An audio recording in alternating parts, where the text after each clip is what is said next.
one of the top influencer, content creator, one of the most beautiful faces in the country and in the world. Dahil ni-recognize po siya ng Easy Handler. Let's all welcome, without further ado, Miss Ivana Ilawi! Hi, Ivana! Wow, so beautiful and white. Hello, good afternoon po. Good afternoon to everyone. And gusto ko po na magpasalamat, syempre, for making time today para makasama ko kayo lahat today. And marami tayo. Actually, last year ko pa ito gusto gawin. Pero, nagtutugma yung schedule. And nagpunta ako ng US that before Christmas. So, nung tumugma na yung schedule, sabi ko, okay, Kuya Perry, feeling natin kahit this week, go ako. And I'm so thankful. So, maraming salamat for making time today. Good to see you, Ivana. Good to see you. We all have time to have a one-on-one later and to have a Q&A with everyone. Please have a seat, Ivana, as we have birthday. Yes! Birthday. Oh, birthday, post-birthday celebration na ito, and Thanksgiving. And of course, dahil dyan, nasabi natin Thanksgiving ito, we will start with winners of 2,000 pesos. Okay ba yan, guys? Kailangan ko malakas na palakpakan. Sino gusto panalo? Why not? Nasa na po ang ating Miss Sampiolo? Ivana? Isang bagay, marami kasi ako gusto ipagpasalamat. Pero syempre kung isang bagay ay yung pagmamahal sa akin. Yun, I'm very thankful for that. And isa na lang, since di ba may mga collab ka, sino yung taong gusto mo pang makaka-collab na hindi mo pa nakaka-collab? Ay, wow. Yung gusto ko makaka-collab.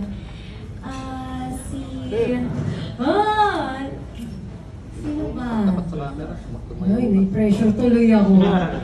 Actually, ang gusto ko nakakolab ko is si Piang, yung latest. Kasi totoo ako sa ugali niya. And I really wanted to meet her kasi pinapanood ko siya nasa PBB. So, yun. Uy, balakas ang balakas. Ayan. So, yung gusto ko naman, ano po yun? Alin? Yung di pa? Itaasan ko na yung pangarap, si Miss Ann Curtis. Yes. Thanks, Romel. Next, we have Tito Bobby. Hello, Ivana. Good afternoon. Hello. One question na. Kung meron ka, successful ka na, pero ano pa yung mga pangarap na gusto mong achieve?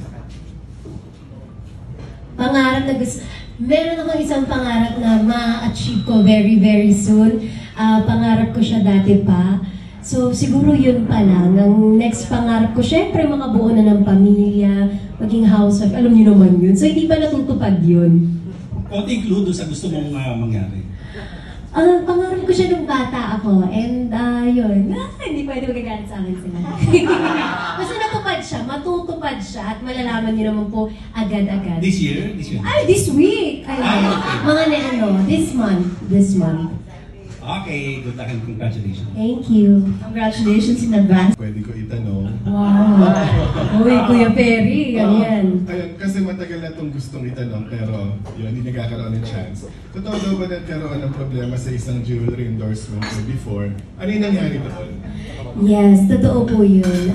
Sa Luna by Direct Dustin. So right now, kahit gusto ko man ikwento yung buong pangyayari, hindi pwede kasi nasa court kami ngayon. And gusto ko lang sabihin is mag-ingat. Mag-ingat lang. Yun lang ang pwede ko sabihin. But yes, may problema talaga doon. Bakit mag-ingat? May scam ba involved? Ano yung nangyari doon? Hindi talaga ako pwede magsayo. Gustuhin ko man. Magpapagalitan ako ng lawyer. Okay.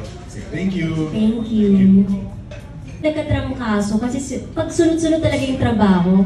Pero so far yun pa lang.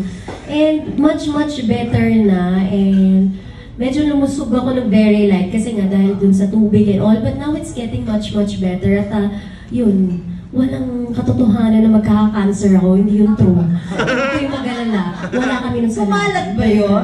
Oo, yung mama ko nga nag-alala dun. Tapos inaano niya ako, sabi ko, Mama, kalma. Wala tayo niyan. Walang mangyayari sa atin. And wala naman makakapag-predict kung kailan ka mawawala. And it's not something you should be scared of. Kasi lahat naman tayo darating doon. Ang nakakaalam lang ay ang Diyos. Tama. Agree. Any follow-up questions? Okay, Francis.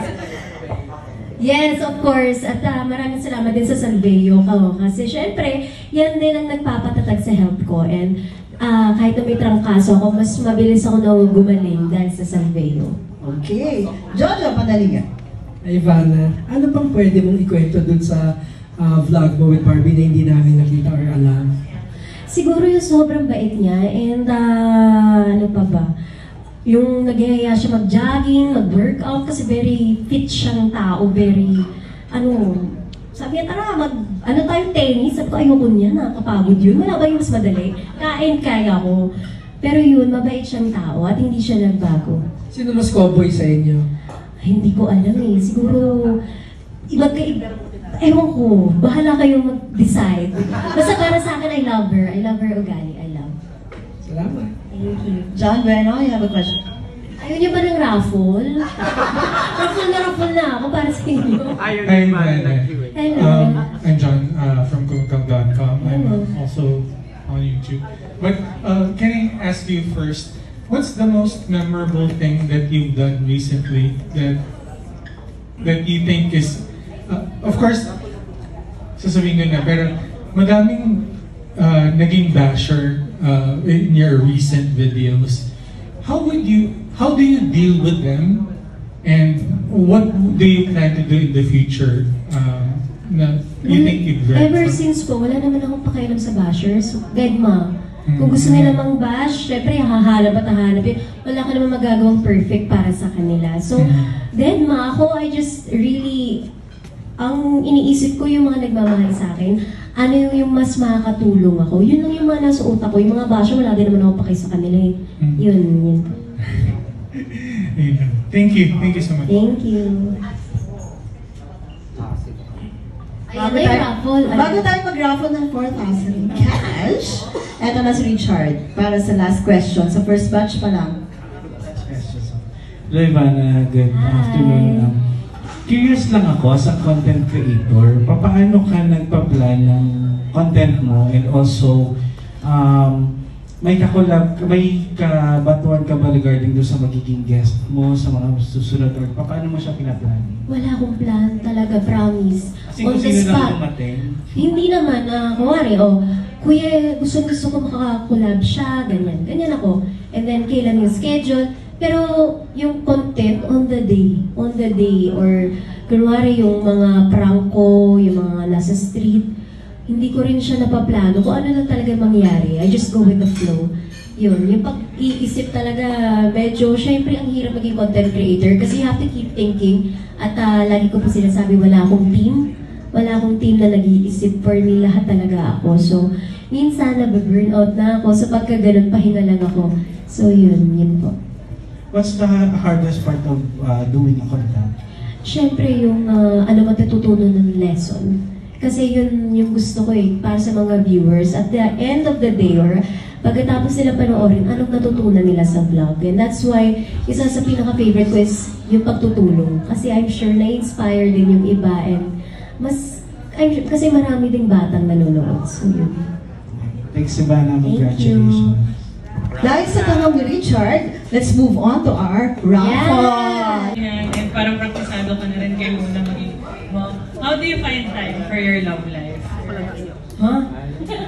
nga akong time eh. Yan nga yung problema ko. Wala nga akong time sa sarili ko.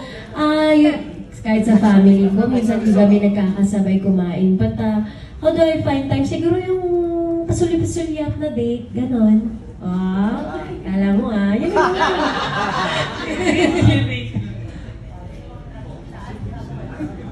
Chad Rosette. Hi Ivana, ang unang question ko is, kailan ka babalik ulit sa paggawa ng pelikula o kaya mga TV series? Malapit na this year lahat. So, meron kaming teleserye din na gagawin this year yun, at meron din yung movie din this year din. O diba, paano yung love life? Bahala na sila sa kanan yun. Kaya work muna. Ayan, so aside from work sa showbiz, tapos meron ka rin mga businesses, ganyan. So ngayon ba, gano'n na kayaman si Ivana? Mayaman ako in different aspects. Mayaman ako sa pagmamahal, sa pamilya. Dahil nandiyan kayo, yun. Yung pera naman, mawawala din yan. Basta saktong yaman, yun yung importante. Contented ako kung anong meron ako.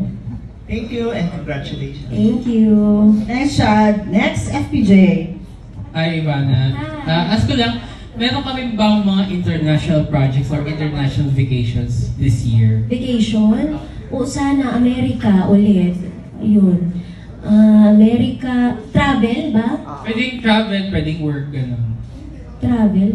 Yung work. Work? Meron ba? Shoot natin. Well, hopefully. Oo. Oo nga. Hindi ko na alam. Pero syempre, sana may work din sa abroad. Very maganda. Pasabog yun.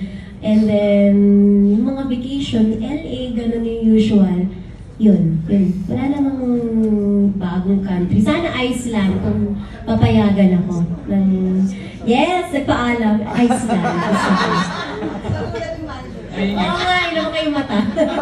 Yun nga, speaking of international, then syempre, international levels na rin yung level mo in content creating. Sino yung mga international creators yung gusto mo rin ma-meet? Ang gusto ko si Mr. Beast. Yes. Kasi ganun din siya yung mapamigay at yun, tuwan-tuwa ako sa mga content niya. At sana, balang araw, makapamigay din ako as much as he can. Okay, next we have Cesar of Net25.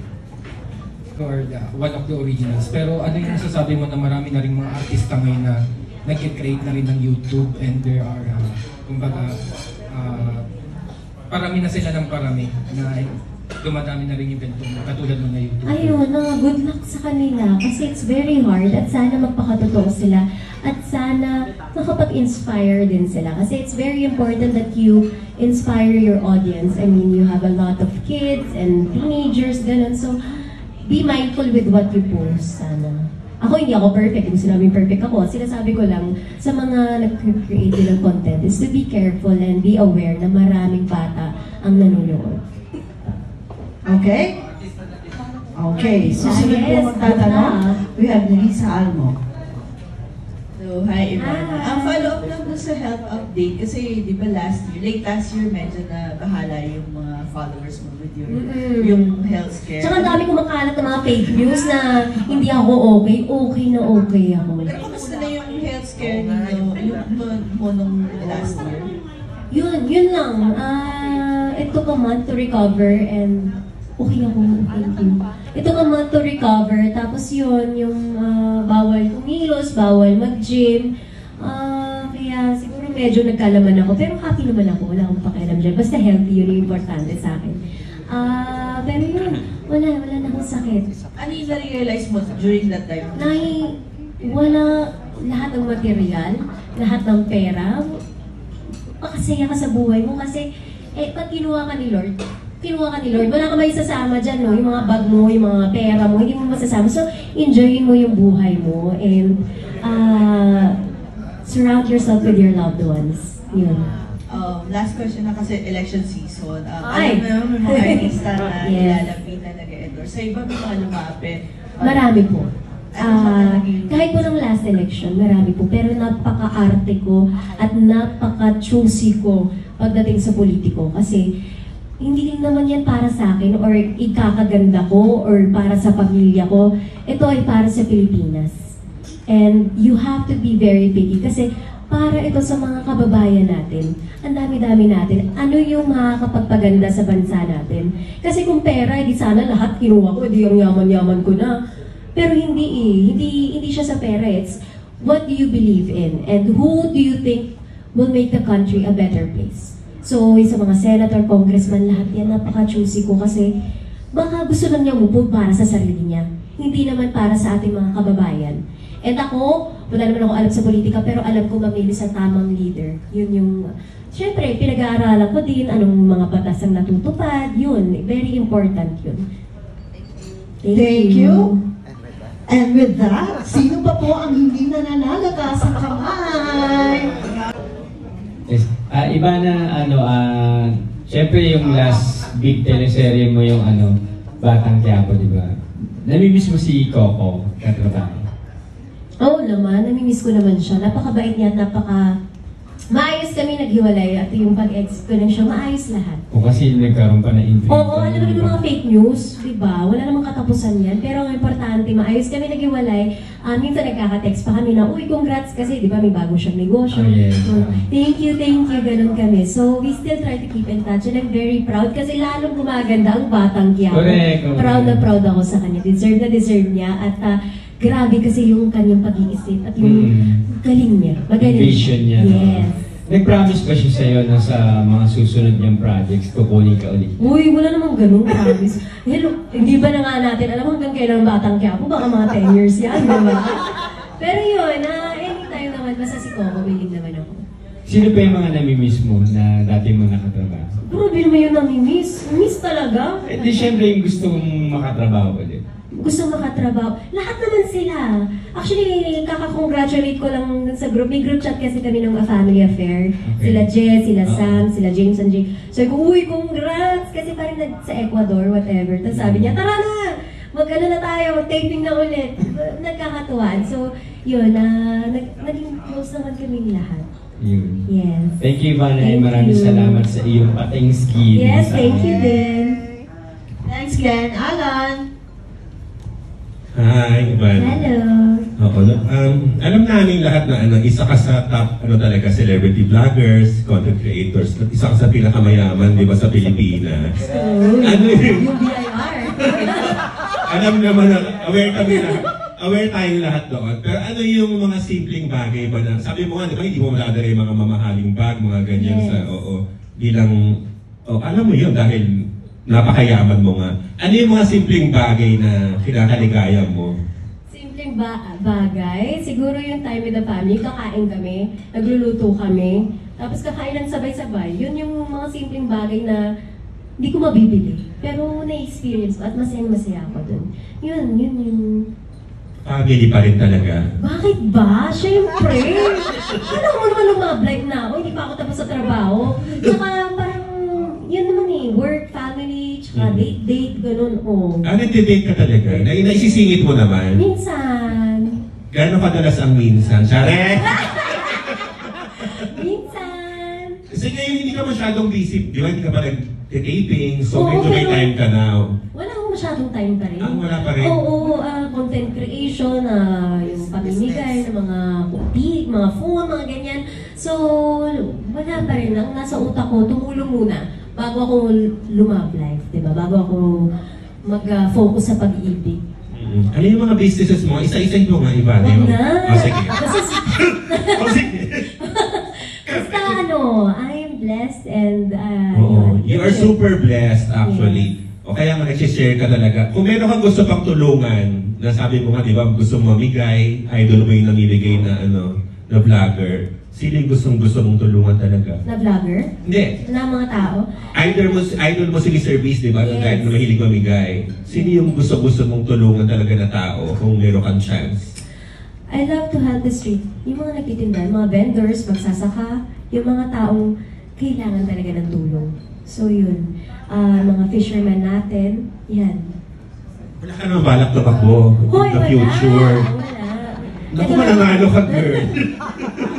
Yun nga kaso, ano naman alam ko, sa Pilipinas yung ilalaban, hindi naman yung arte kong content creation lang. So kailangan, actually ang dami nagsasabi na tumakbo ka, grabe ka mamigay.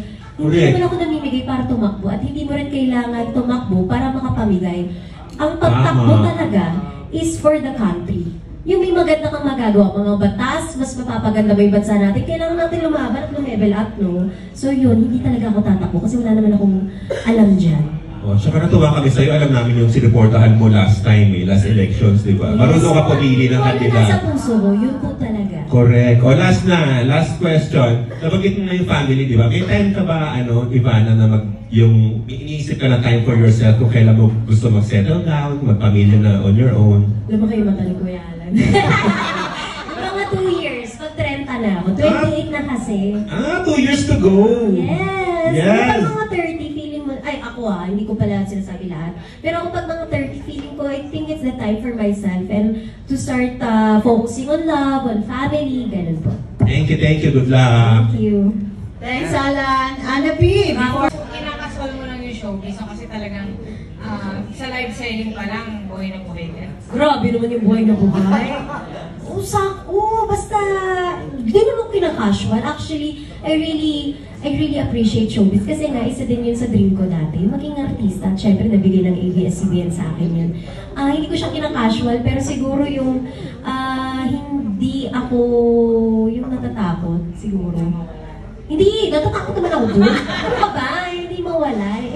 Hindi ko siya yung kinakarir na, ay, kailangan ganito, ganyan. Kung anong blessing ang ibigay sa akin ni Lord. Ganun na ako eh. Ganun na yung point ko. Hindi na ako yung super aggressive na, ay, gusto ko to gawin, gusto ko ganyan, gusto ko.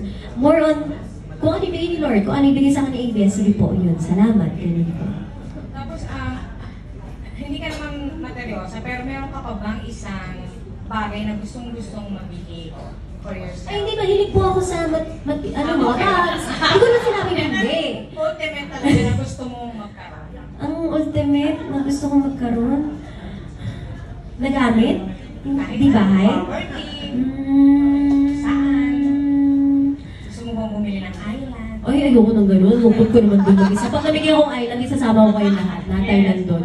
Hindi ko kasi kaya yung mag-isa. O sige, isip ako. Parang sa ngayon, contented talaga ako eh. Ayoko naman ng helicopter, yung mga gano'n. Hindi ko hilig yun. Ang hilig ko, siguro, Another bahay. bahay. Yun, yung mga investment na hindi bumababa. Yun po. So, bahay sa bundok? Hindi naman, bahay na may view sa dagat. Gano'n. Wow, beach house. Hindi beach house Basta nakikita yung dagat at mga city lights. Yun. Thank you.